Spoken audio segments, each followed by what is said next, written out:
Hello and welcome back to the Crazy Casey Corner Technology channel. Previously, I've been upgrading my Lenovo All-in-One, but we have done so much that we can and can't go any further. Thanks to my friend eBay, I now have a new desktop computer to play with. What we have here is a Master Cyber Power.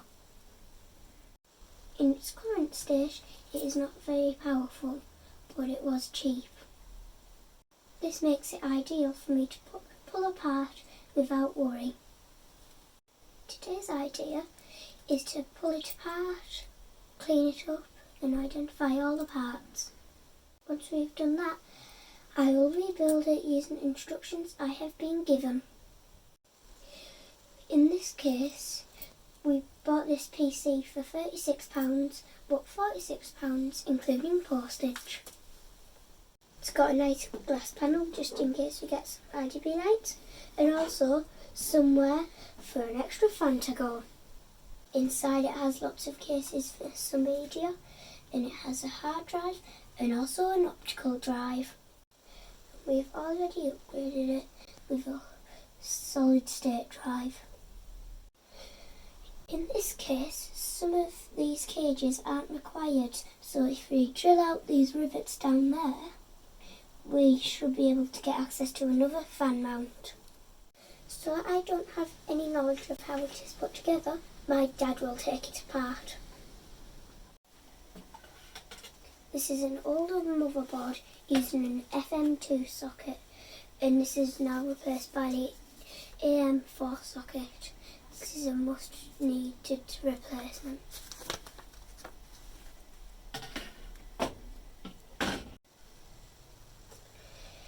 This is 8GB of DDR3 memory, and when we get the new motherboard, we need to upgrade to DDR4.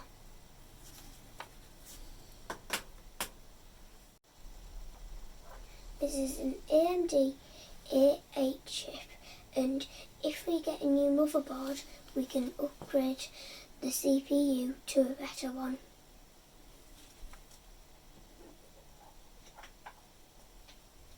It currently has no graphics card, so it relies on the CPU.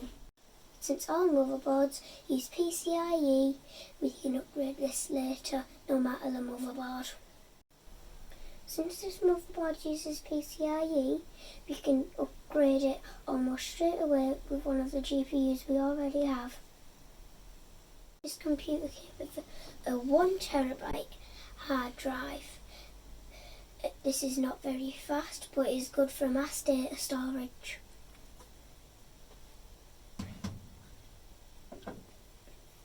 We have already upgraded it with a 128GB SATA solid state drive for £25 on eBay.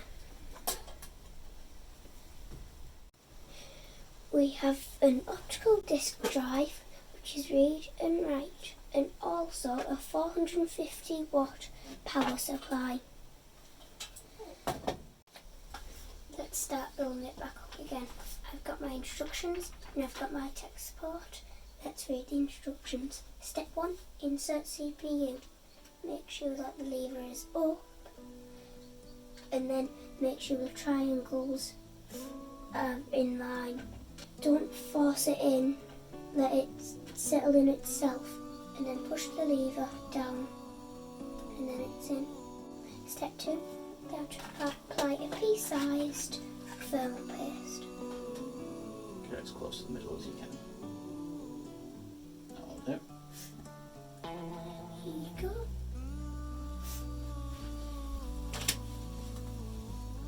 And then put the heatsink on. So is it like that?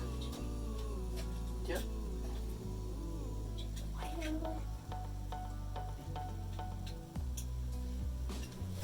Now put this bit in. There all of it.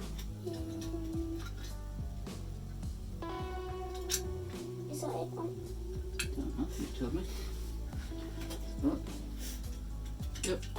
I'll hold that in place now, and you just put the other side on. Might need to use a bit of force to get it on. It's not coming up enough.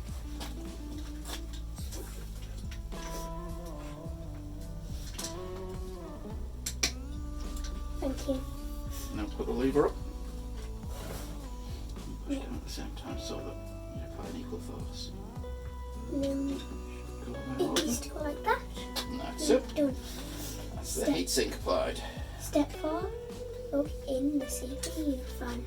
So does it just go like that? Is that the right one? It'll only go in one way because of the ridges on the side. It goes in like that. Yeah. Done. Now CPU fans in. Step 5. Insert the RAM.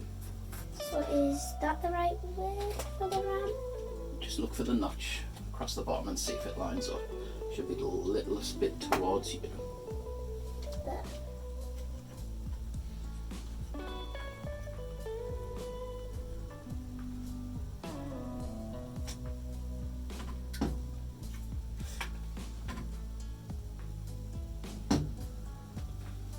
Where's it going in? I can still see some go bad. Up there. Just need a little bit more Thank force. you. And then with this, so it's the same way basically.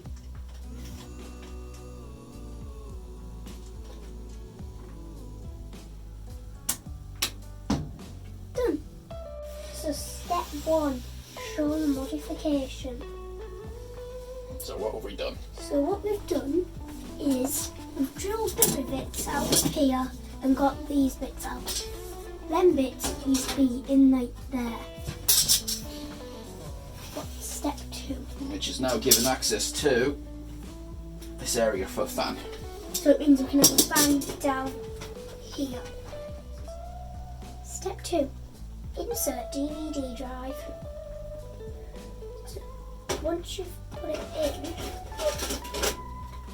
in, make sure the 2 bottom holes are lined up. And then you can put the screws in. Step 3. Insert solid state drive and hard drive.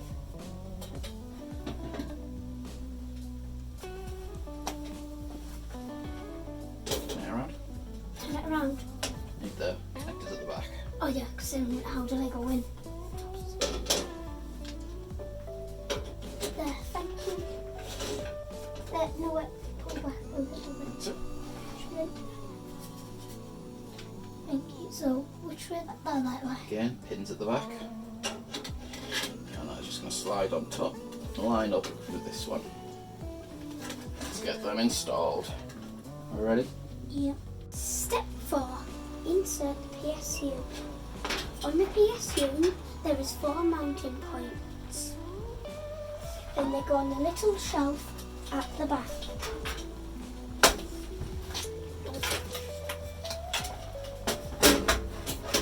Just like that. Step 5. Insert the motherboard. The way the case should be is flat.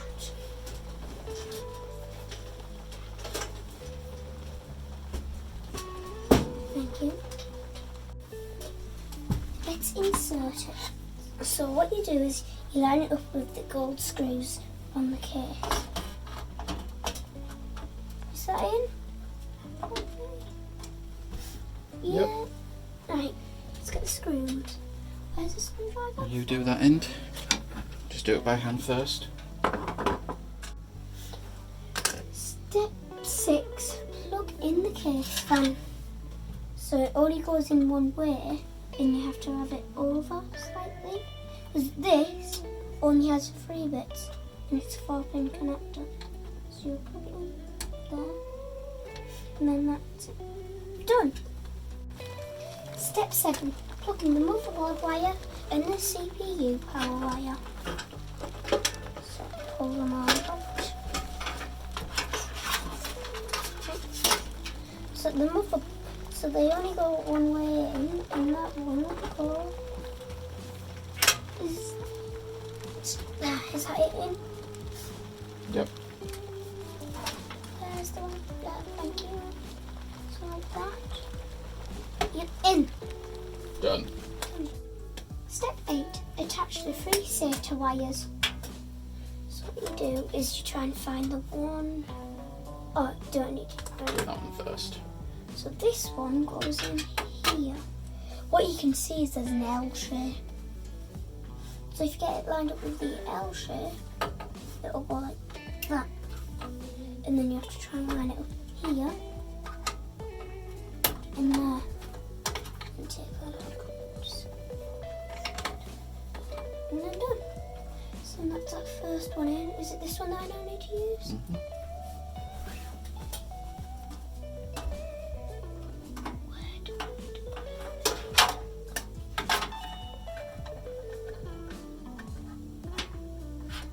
In. So now it's the SATA connection again. Just clean it that. Does it go in there? Yes, it does. Done. Be careful not to bend the board. And then what's that one for? Electrical. So that now needs to go in there.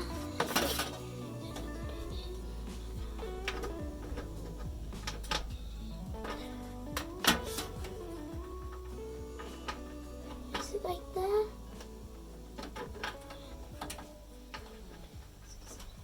Done. Now that's in. Now we just need the SATA. So L shape again. And now that's the SATA wires done. Step 9. Wire up the DVD, the HDD and the SSD.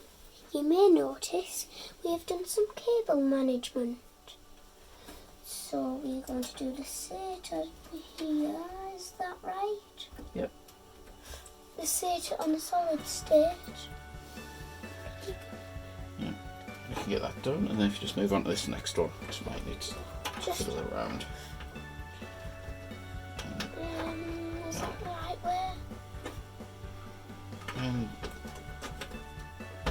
in. 10. Front panel audio.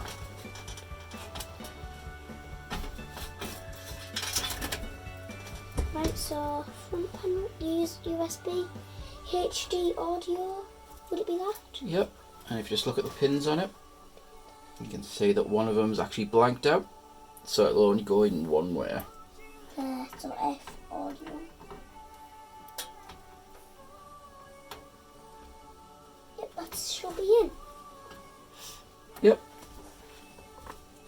Step 11. Front panel USB. So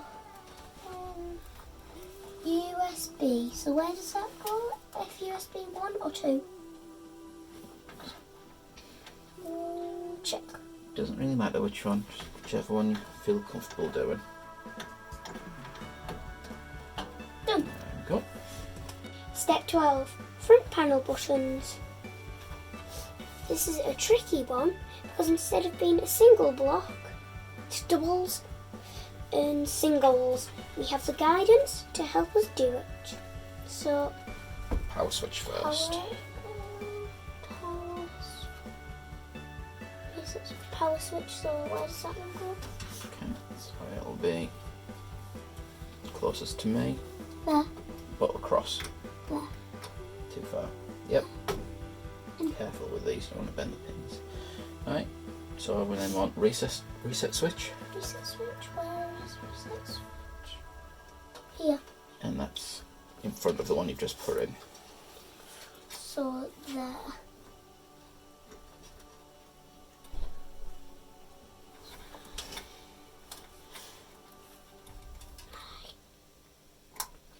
I think the other one, no, there.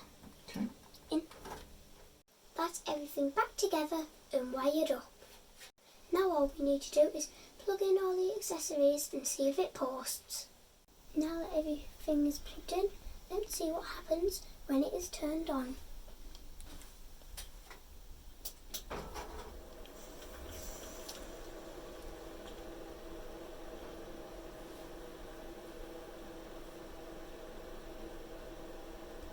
So, it's recognising the CPU, it's recognising the memory, going here, recognising everything. Like, so it's showing the memory here, showing total size, showing everything about the CPU. Exiting the BIOS and opening Windows shows that there is no errors. We have also run user benchmark for a baseline for future upgrades.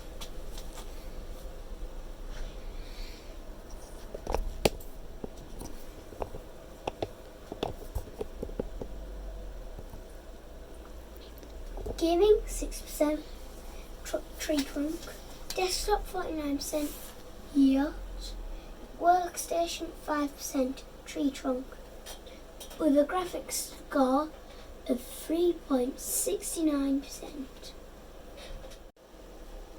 Thank you for watching. Please like, comment and subscribe. Bye guys.